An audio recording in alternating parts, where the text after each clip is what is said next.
these are the drivers. This is Sergio Sete. Most competitive package of his Formula E career. This is your reigning world champion Pascal Wehrlein. Still very much mathematically in with a shout of it, but as you can see, the 69-point goal that he's got to make up to Oliver Rowland in order to be crowned as the world champion.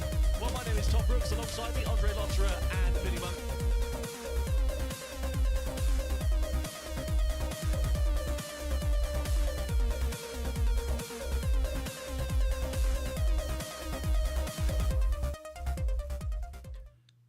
Good morning and welcome to round 13 of the ABB FIA Formula E World Championship and the second practice session, which is about to get underway here at the Berlin Tempelhof Airport. Let's cross over to our colleagues over the world feed. More fans with bigger grandstands, so here we're in turn 1 with attack mode, which is always critical to get right. And then a new that's been there last year, but a bit wider, so a bit more speed, so that's why we saw the lap times being faster than under a minute. Then a big overtaking zone in turn 6 and 7, and the track's quite wide, so it allows a lot of overtaking and side-by-side racing, and yeah, quite good for Formula E racing. And then approaching the last sector with a triple left, which is very technical, very difficult on the tires, and to get a good exit on the main straight, and yeah, difficult to get the right apex there and easy to miss it, but yeah, it's Berlin Formula E track. That's it, and then the full start-finish straight, of course, that's where the two Tag Point Porsches came together quite spectacularly yesterday. You can see Pit Boost as well this weekend. It's a double-header, so will be a Pit Boost race here this afternoon. Interesting as well, because lap times were about 4 seconds quicker in the dry conditions yesterday. However, no need to worry about any of that at all, Billy, because it is very, very wet out there. It's set to continue for the rest of the day. Yeah, they won't be setting any personal best lap times, that's for sure, today, because it is soaking wet out there. The rain has been pouring all night long and it's continued into this morning. So at the minute, yeah, they're going to struggle to hit some quick lap times today, Tom. Yeah, they certainly are, and we can bring you some news ahead of free practice too. Unfortunately, due to the weather, the standing water out on track, the session has been cancelled, I'm afraid to say.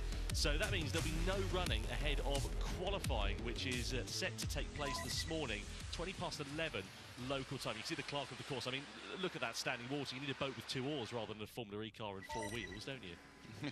I love your sayings, Tom. Yeah, no, I mean, it is seriously wet out there, so I think it is the right decision to cancel the session. Obviously, it makes it slightly more challenging for the drivers and the engineers, because yesterday they got purely dry running in, so they haven't had any time to prepare the car, make any mechanical changes, considering the race and qualifying today is likely to be in these conditions. It's not going to be a good day. I just have a look at the weather forecast, and it's going to keep falling down quite a bit today. So be interesting to see how the race director is going to handle the situation and what slot to pick to send the boys out. I don't know what black cat or ladder someone at Formula E has walked under, but it seems to have just followed us around continuously since Monaco. I mean, the last 3 months of Formula E racing, we seem to have just had wet weather. Yeah, in the first seasons of Formula E, we were actually joking because it was the opposite. It never rained, so we thought, okay, we are subscribed to sunny racing days. But yeah, I think now it's the opposite, at least for this year. Yeah, you can see on the side of the Andretti garage there's some super slow-mos. Just, of course, their thoughts on the session being cancelled here for free practice 2 this morning. That's very unfortunate for a lot of the drivers.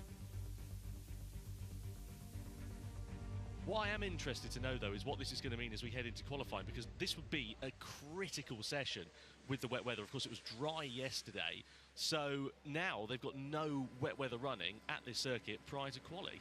Yeah, but it's the same for everybody. I think there's no one at advantage or disadvantage there, and also they've managed to gain some experience in the previous races with the wet, so I think they know a bit better what to do with the tire pressures, with the systems and everything. So let's see how drivable it will be. I think the drainage is not too bad here.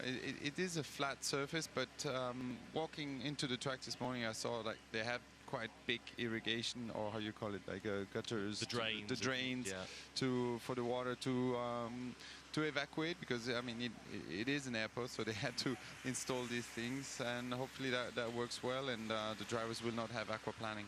No, exactly. I mean, let's be honest, you know, walking around there, you need to get your armbands out this morning to get into the circuit. It was absolutely torrential. And, I mean, you can see just with the standing water here with this, you know, normal road car, I can't imagine what that must be like in a single-seater, really. Yeah, again, in single-seaters, with the way things work, it makes it even more challenging for the drivers. If you get that aquaplaning, you are a passenger, effectively, in the car. So it's really important for the safety of the championship and the drivers and the teams to not go out there for the sake of it and potentially damage the cars, considering we've got a busy day today. We have qualifying and the race still to come. And if we can prioritise those sessions and make sure they happen effectively, that's what Formula E will do. Well, a bit of housekeeping prior to this event as well. So, Felipe Drugovich is in at Mahindra this weekend, but he's going to be starting from the back of the grid due to, I believe it was a gearbox change. So, the team deciding to do that on that car prior to this weekend. So that means that the Brazilian, unfortunately, doesn't matter where he qualifies, he'll be right at the back of the field. That's a nice welcome gift, huh? Isn't it? Just, yeah, hello, welcome to Formula E. Can you fight your way through 21 other drivers, please? Yeah, it's unfortunate there for Felipe, but I mean, I think he's relatively optimistic going into this weekend. I mean, he's a quick driver, he's very highly rated, but I didn't realise it's his first single-seater race since he won the Formula 2 title back in 22. Yeah, I mean, Formula 2 champion, he's been out of the cockpit in a single-seater, apart from the odd FP1 session and some tests that he's done in Formula E and Formula 1. So he has had some experience driving the recent cars in more recent times than 2022, but being in a race environment is very different as a driver. Those experiences are going wheel to wheel. You need that constant and consistent practice to go wheel to wheel, especially in these cars, because we know what Formula E as a championship is like, and particularly this circuit, because of how wide it is. You can quite consistently see 2-3 wide into lots of corners during the race. And speaking of going wheel to wheel, the two Tag Heuer Porsches ended up connecting yesterday at the end of free practice 1, resulting in this man, Antonio Felix da Costa, ending the session in the wall, bringing out the red flag. It was a bit of a bizarre incident, essentially, where da Costa was coming out the final corner, Wehrlein was coming out the final corner right behind him. They came together, and it sent da Costa into the wall. Yeah, Wehrlein was actually ahead, and he slowed down so much to prep his lap to make a really good exit. And I think da Costa was finishing his lap, and it was Wehrlein was so slow that da Costa had any other choice to pass him. But then obviously the team order was to let room for Pascal to launch his lap, but yeah, I think they were a bit too close together, and but I think Pascal just thought he could get away without lifting the throttle to have the best launch of the lap, but then I think, yeah, they both got a bit surprised by that, so not ideal. Yeah, not ideal at all there for both of those drivers. It did cause some humour, though, up and down the pit lane, especially with the team principals. Well, if you have just joined us ahead of free practice 2 this morning, unfortunately the session has been cancelled owing to the climatic conditions. You can see a lot of standing water on the circuit. It has been coming down ever since late last night, really, unfortunately, and it doesn't look to be set to improve anytime soon. So race direction deciding the best decision is to cancel this session. Qualifying is due to take place at 11:20 local time, so that's in an hour and 15 minutes. So there's a good chance for weather to improve between now and then. The concern, though, is this afternoon, because I understand from looking at some weather radars that there's a possibility we could be set for some thunderstorms in sort of race time this afternoon, between sort of 1 and 4 o'clock, which is peak race time here. It doesn't look great. Not ideal to go racing, so yeah, hopefully it will get better and the weather forecast is wrong, so we can have a bit of a show, but it will be tough for the drivers. Well, let's catch up with Tag Heuer Porsche team principal Florian Modlinger. Florian Modlinger, here we are in a very wet Berlin. Seeing the sessions cancelled, I bet you're very keen to get out there and get going. Yeah. Session is cancelled, a lot of standing water, race control judged it too dangerous, therefore we have to wait now for quali and how the situation will evolve in the next 2 hours.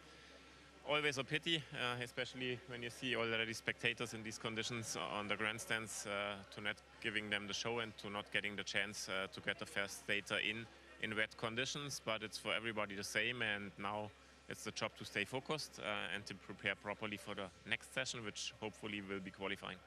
We of course know that you're very much in the midst of a three-way title fight between, you know, not just the drivers, but in the manufacturers and the teams as well.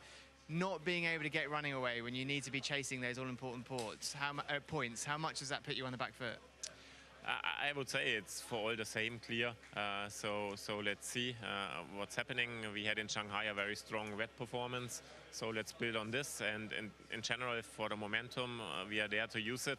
When you see the last 3 races, we closed in the Manufacturer Championship from 44 points to 3 points now. So it's very close. And in the Team Championship 3 races ago, we had a gap to Nissan of 15 points, which we turned over to a lead of 10 points. Means nothing, because still 25% of the races of the season 11 are to go. 4 races in 2 weeks, a lot of points to collect. And there we need to maximize every race day. And therefore we are here today, and let's influence what we can influence. The weather we cannot influence, so we have to accept, and let's see what the day brings. Looking back to yesterday, we saw at the end of that free practice 1 session, every team principal's worst nightmare, 2 drivers in the same team coming together. FIA have taken all the debate out of it, and Pascal has a penalty, I believe. Yes, Pascal has a 3 grid place penalty. Yeah, this is what you don't want to see, clear. I also told the drivers that it's unacceptable to have contact between 2 teammates, especially in free practice 1. When you see them changing position, Antonio overtaking in the last corner Pascal, both knew the program of each other. And then on start-finish, there was the contact made.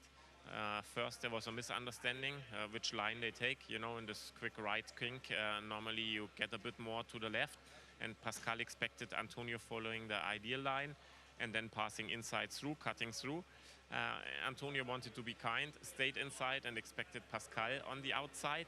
And then the speed overshoot from Pascal in 350 to Antonio was so much that he clearly misjudged. He lifted too late. He hit Antonio, and that you saw the outcome on the TV. Is not what you want to see, clearly. Unacceptable, especially to take this risk in a free practice session. And you can be sure that we talk to the drivers, and clear target is to not have anything again in the future. So have they both arrived here this morning with calm heads ready for the battle ahead? You know, I'm a fan of clear words, clear communication, transparent communications. We discussed it. It was yesterday. We have to put it away, and we have to focus on what we have to deliver today. And yeah, that's the main target. One night sleep, and now full focus on the race day. Thanks, Florian. You're welcome. Good to hear there from Florian Modlinger. Thank you to Saunders. Let's have another look at the incident which brought the red flag out in FP1 yesterday. This is the crash between the 2 Tag Heuer Porsches. Wehrlein into the back of Da Costa.